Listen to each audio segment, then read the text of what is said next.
नमस्कार श्रोते हो, साई भक्तिसार चॅनलमध्ये तुमचं सर्वांचं मी स्वागत करीत आहे। मी तुम्हाला या व्हिडिओमध्ये भगवद्गीतेतील अध्याय 14वा अध्यायाचं नाव आहे गुणत्रय विभाग योग। गुणत्रय विभाग योगामध्ये भगवान श्रीकृष्णांनी त्यांची त्रिगुणमयी माया याचं ज्ञान दिलेलं आहे, ते आपण या व्हिडिओमध्ये पाहणार आहोत। जर आपल्यापैकी ह्या चॅनलवरती कोणी नवीन असाल तर चॅनल सबस्क्राईब करा, जेणेकरून मी जसे नवनवीन व्हिडिओ अपलोड करत जाईन तसे नवीन व्हिडिओचे नोटिफिकेशन तुमच्या मोबाईलवरती येत राहतील व तुम्ही ते व्हिडिओ पाहू शकताल, ऐकू शकताल। तसेच व्हिडिओ आवडला तर लाईक करा, शेअर करा आणि कमेंट बॉक्समध्ये ओम नमो भगवते वासुदेवाय अथवा राम कृष्ण हरी असं लिहा। श्री गणेशाय नमः, श्री सरस्वती नमः, ओम नमो भगवते वासुदेवाय नमः, ओम नमः शिवाय, ओम साईनाथाय नमः।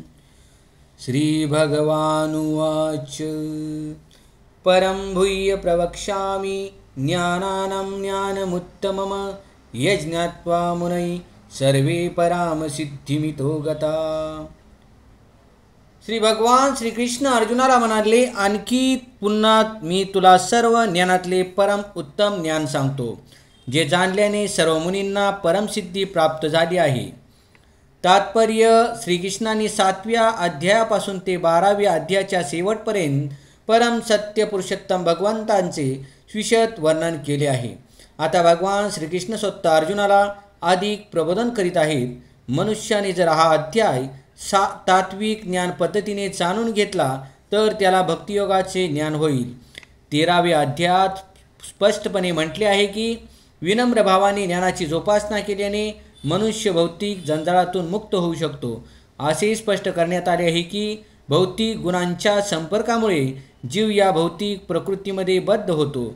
आता या अध्यायामध्ये ते गुण कोणते आहेत, ते कसे कार्य करतात, कसे बद्ध करतात आणि कशी मुक्ती प्रदान करतात याचे भगवंत वर्णन करतात।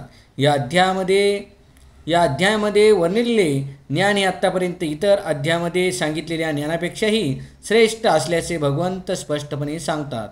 हे ज्ञान जाणून घेतल्यामुळे अनेक महान ऋषीमुनींनी सिद्धी प्राप्त केली आणि वैकुंठ लोकात प्रविष्ट झाले। आता भगवंत तेच ज्ञान अधिक स्पष्ट रूपात सांगत आहेत। आत्तापर्यंत वर्णन केलेल्या इतर सर्व ज्ञानमार्गापेक्षा हे ज्ञान अतिशय श्रेष्ठ आहे आणि हे जाणून अनेकांनी सिद्धी प्राप्त केली आहे। यावरून हे अपेक्षित आहे की जो हा 14वा अध्याय जाणतो त्याला सिद्धी प्राप्त होते। श्लोक नंबर 2।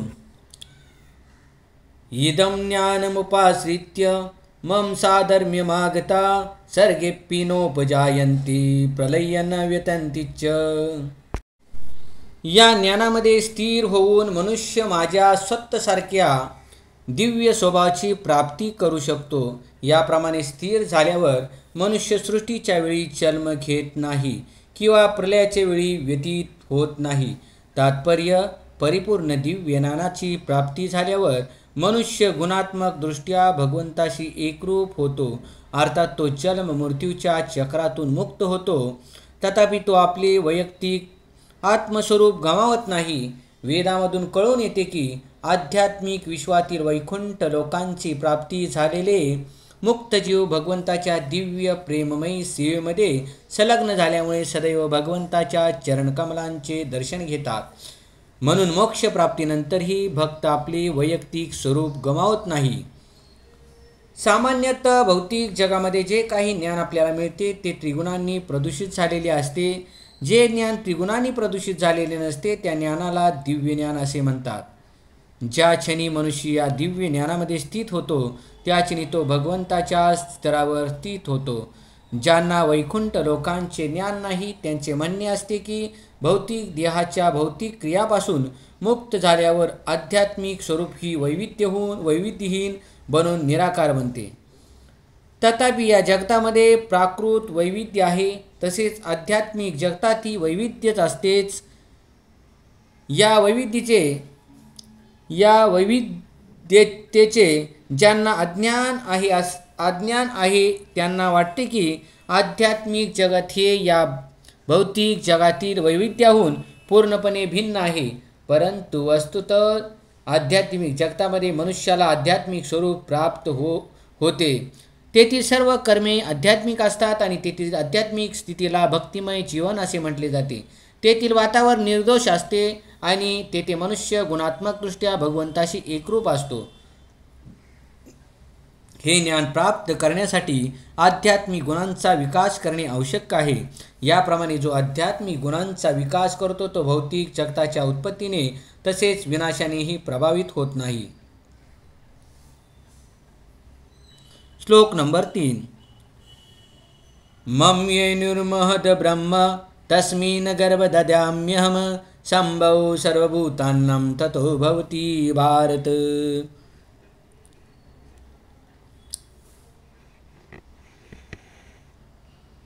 हे भारता, ब्रह्म नामक संपूर्ण भौतिक तत्व हे जन्माचा स्रोत आहे आणि या ब्रह्मालाच मी गर्भस्थ करतो, यामुळे सर्व जीवांचा जन्म शक्य होतो। भगवान श्रीकृष्ण अर्जुनाला काय सांगतात बघा, ते अर्जुनाचं निमित्त आहे, मी पहिल्यापासून सांगत आलेलो आहे, हे सर्व जगाला थोडक्यात आपणाला सांगतात। हे भरता, ब्रह्म नामक संपूर्ण भौतिक तत्व हे जन्माचा स्रोत आहे आणि या ब्रह्मालाच मी मार्गस्थ करतो, यामुळे सर्व जीवांचा जन्म शक्य होतो। तात्पर्य, जगताविषयीचे विस्तृत वर्णन आहे। जे काही घडते ते सर्व काही क्षेत्र आणि क्षेत्रज्ञाच्या संयोगामुळे घडते। भौतिक प्रकृती आणि जीवाचे हे संयोगीकरण स्वतः भगवंतामुळे होते। महत्त्व हे संपूर्ण सृष्टीचे कारण आहे आणि त्रिगुणांचा समावेश असणाऱ्या या महत्त्वालाच कधीकधी ब्रह्म म्हटले जाते। परमपुरुष महत्त्वामध्ये गर्भधारणा करतात आणि म्हणून असंख्य ब्रह्मांडाची उत्पत्ती शक्य होते। या महत्त्वाचे वेदामध्ये ब्रह्म असे वर्णन करण्यात आले आहे। तस्मादेतद् ब्रह्मनामरूपमन्नं मंत्रम चे जायते। परमपुरुष या ब्रह्मामध्ये बीजरूपी जीवाची गर्भधारणा करतात। आकाश, जल, तेज आणि वायू इत्यादीसही सर्व 24 तत्वे म्हणजे भौतिक शक्ती आहे आणि या तत्वांच्या समूहालाच मद ब्रह्म किंवा भौतिक प्रकृती असे म्हणतात।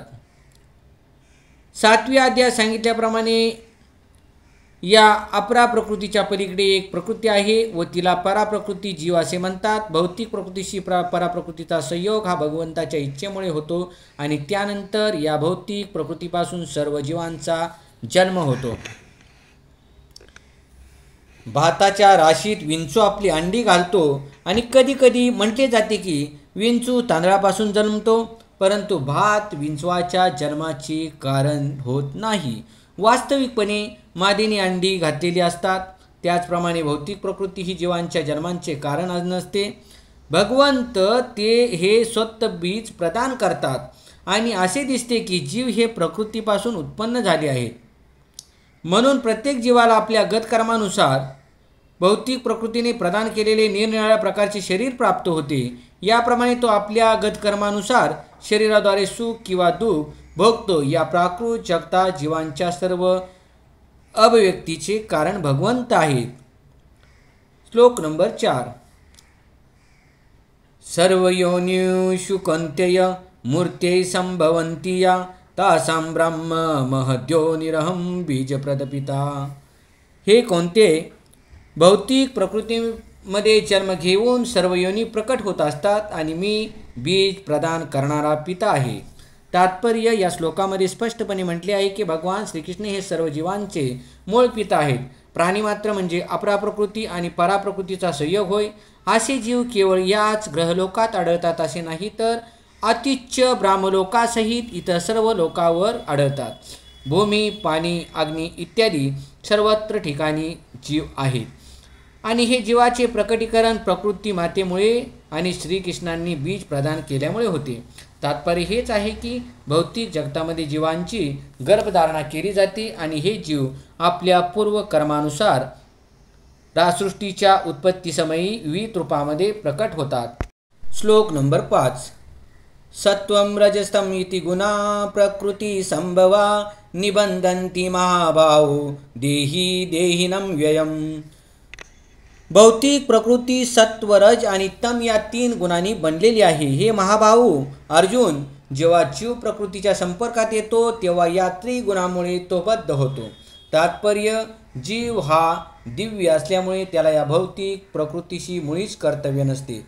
तरी भौतिक जगताद्वारे बद्ध जाळ्यामध्ये तो त्रिगुणांच्या वर्चस्वाखाली कार्य करीत असतो. प्रकृतीच्या विविध रूपानुसार जीवांना निरनिराळ्या प्रकारची शरीरे प्राप्त झाल्यामुळे त्यांना त्या प्रकृतीला अनुसरून कार्य करावे लागते.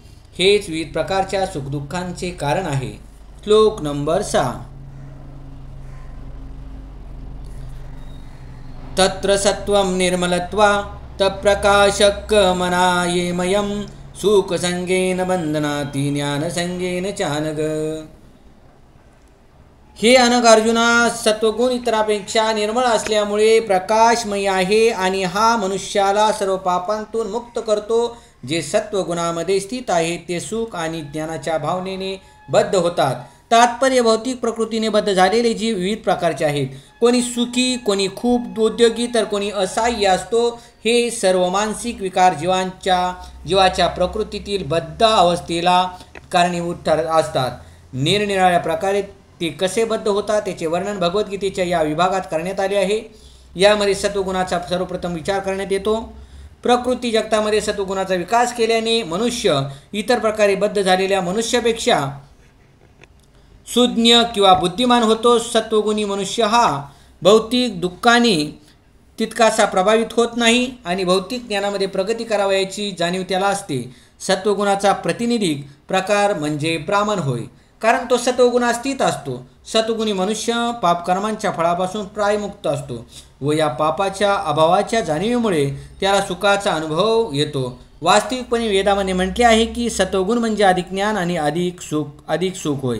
येथे अडचण अशी आहे की जेव्हा जीव सत्वगुणामध्ये स्थित होतो तेव्हा त्याला असा भ्रम होतो की आपणच अधिक ज्ञानी आहोत व इतरांपेक्षा श्रेष्ठ आहोत.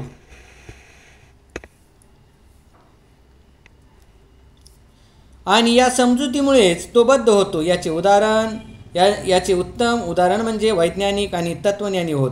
प्रत्येकाला आपल्या ज्ञानाचा फार अभिमान असतो आणि सामान्यतः दोघेही राणीमान उच्च दर्जाचे असल्यामुळे त्यांना एक प्रकारच्या भौतिक सुखाचा अनुभव येतो. बद्ध जीवनातील या सुखाच्या भावनेमुळेच ते सत्वगुणाद्वारे बद्ध होतात.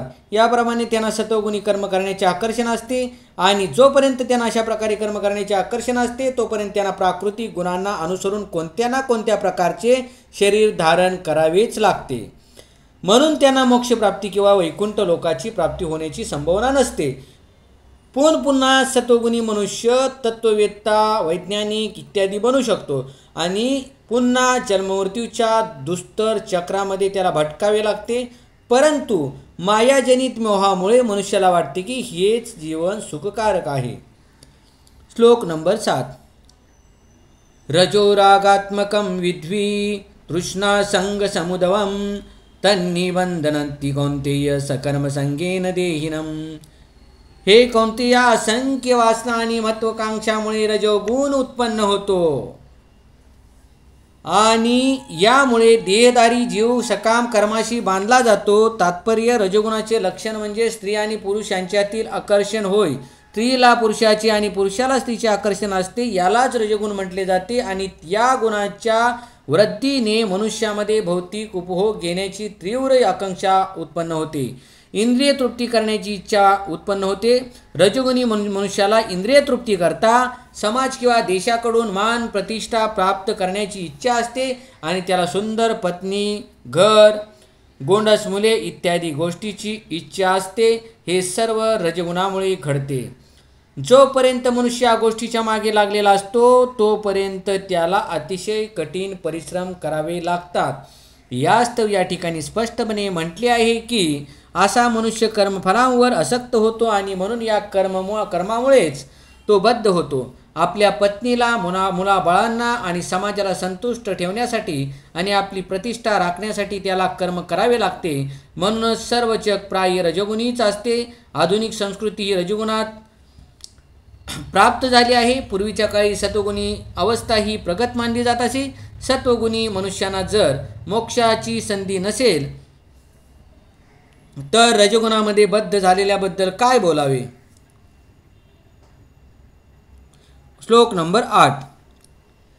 तम सत्वज्ञानज्जं विद्विमोहनं सर्वदेहिनां प्रमादालस्य निद्रा भिस्तनी बंधनती भारत.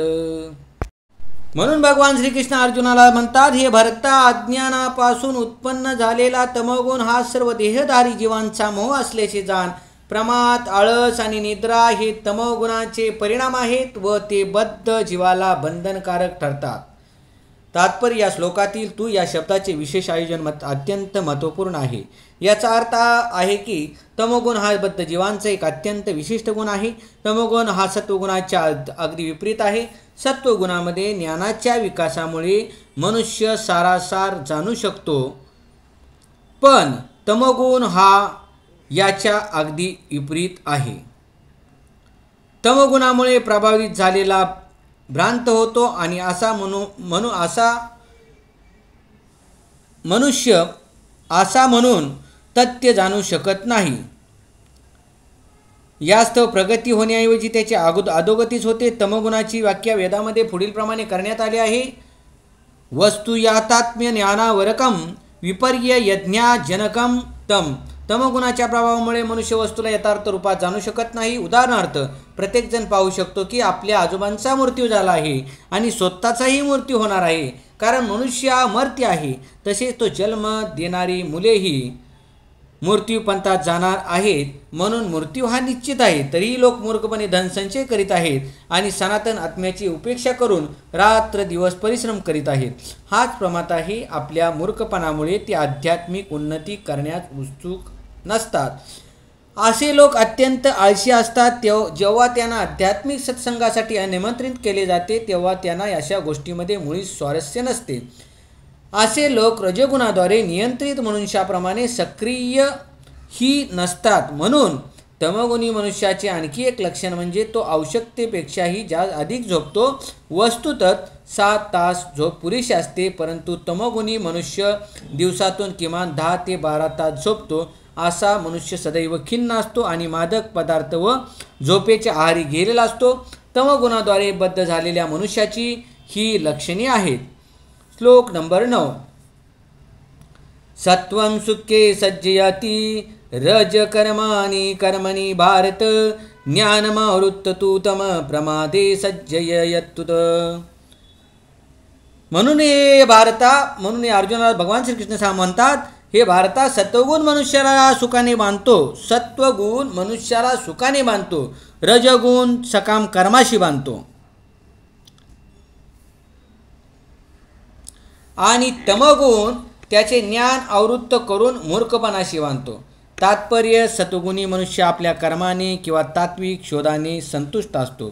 उदाहरणार्थ, तत्वज्ञानी, वैज्ञानिक किंवा शिक्षणतज्ञ आपापल्या विशिष्ट ज्ञानक्षेत्रामध्ये संलग्न असतात आणि त्यातच ते समाधानी असतात. रजगुणी मनुष्य हा सकाम कर्मामध्ये संलग्न असतो आणि आपल्याला शक्य असेल तितके धनार्जन करतो आणि सत्कार्याकरता त्याचा उपयोग करतो. कधी कधी तो रुग्णालये बांधतो, धर्मार्थ संस्थांना दान करतो इत्यादी ही रजगुणी मनुष्याची लक्षणे आहेत. तमोगुणी मनुष्याचे ज्ञान आच्छादित करतो. तमोगुणाच्या प्रभावाखाली मनुष्य जे काही करतो ते त्याच्या किंवा इतरांच्याही भल्यासाठी नसते. श्लोक नंबर 10. रजस्तमच्चाभिभूय सत्वं भवति भारत रजसत्वं तमचैव तं सत्वं रजस्तथा. म्हणून हे भारता, कधी कधी रजगुण व तमोगुण यांचा पाडाव करून सत्वगुण प्रमुख होतो. कधी कधी रजोगुण व तमोगुण यांचा पाडाव करून सत्वगुण प्रमुख होतो. कधी कधी रजगुण सत्व आणि तम यांचा पाडाव करतो आणि इतर वेळी तमोगुण सत्व आणि रज यांचा पाडाव करतो. याचप्रमाणे वर्चस्वासाठी निरंतर स्पर्धा सुरू असते. हा श्लोक महत्त्वाचा आहे. रजस्तमच्चाभिभूय सत्वं भवति भारत रजसत्वं तमच्चैव तं सत्वं रजस्तथा. तात्पर्य, जेव्हा रजोगुण प्रमुख होतो तेव्हा सत्व आणि तमगुण यांचा पाडा होतो. जेव्हा सत्वगुण प्रधान होतो तेव्हा रज आणि तम यांचा पाडा होतो आणि तमगुण प्रभावी असतो तेव्हा रज आणि सत्व यांचा पाडाव होतो. ही स्पर्धा सदैव सुरूच असते. म्हणून ज्याला खरोखर कृष्ण भावनेमध्ये उन्नती करण्याची इच्छा आहे त्याला त्रिगुणाच्या पलीकडे जाणे आवश्यक आहे. विशिष्ट गुणांचे प्रमुख ही व्यवहारात, कार्यात, खाण्यापिण्यात इत्यादी गोष्टींमध्ये दिसून येते. या सर्वांचे वर्णन पुढील अध्यायामध्ये करण्यात येईल. परंतु जर मनुष्याची इच्छा असेल तर अभ्यासाने तो रजगुण आणि तमगुण यांचा पाडाव करून सत्वगुणाची वृद्धी करू शकतो. त्याचप्रमाणे रजगुणाची वृद्धी करून सत्व आणि तम यांचा पाडाव करू शकतो किंवा तमगुणाची वृद्धी करून सत्व आणि रज यांचा पराजय करू शकतो. जरी प्रकृतीचे हे 3 गुण असले तरी जर मनुष्य निश्चय असेल तर त्याला सत्व गुणांचा कृपालाभ प्राप्त होऊ शकतो व त्यामुळे तो सत्वगुणाच्याही पलीकडे जाऊन विशुद्ध सत्वगुणात स्थित होऊ शकतो. या विशुद्ध सत्वयुक्त अवस्थेला वसुदेव अवस्था असे म्हटले जाते आणि या अवस्थेमुळे मनुष्य भगवत विज्ञान जाणू शकतो. विशिष्ट कार्याच्या लक्षणावरून मनुष्य कोणत्या गुणामध्ये स्थित आहे ते समजू शकते.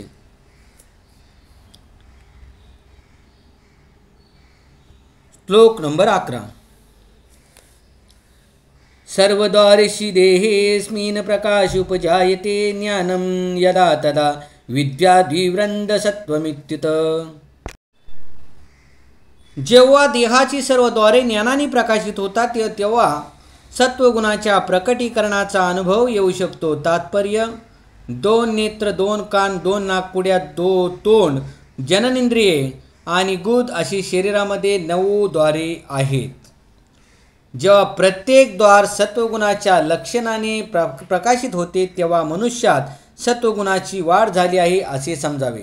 सत्वगुणामध्ये मनुष्य सर्व गोष्टी योग्य स्थितीत पाहू शकतो, सर्व गोष्टी योग्य रीतीने ऐकू शकतो आणि सर्व गोष्टीची रुची यथार्थ रीतीने घेऊ शकतो. मनुष्य अंतर्बाह्य सुशीर्भूत होतो. प्रत्येक इंद्रियरूपी द्वारामध्ये सुखाची वृद्धी होते. ही सत्वगुणाची अवस्था आहे.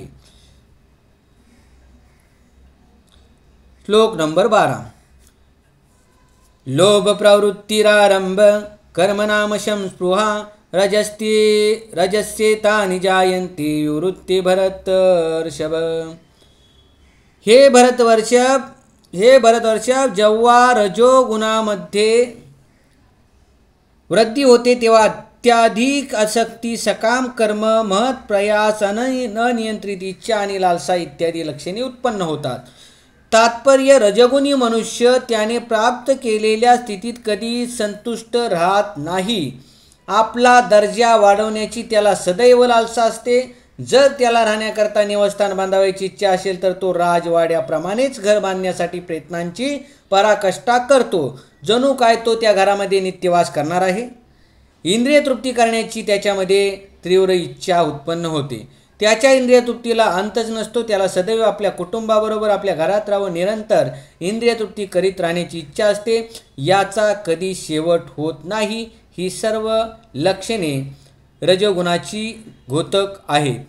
पुंडलिकावृत श्री ज्ञानदेव तुकाराम पंढरीनाथ महाराज के, गोपाल कृष्ण महाराज के, सांबशिवार महादेव कैलासपती. ओम नमो भगवते वासुदेवाय नमः. ओम नमः शिवाय. ओम साईनाथाय नमः. श्रोते हो, 14व्या अध्यायातील श्लोक नंबर 12 पूर्ण करून तुमचा मी निरोप घेतो. धन्यवाद.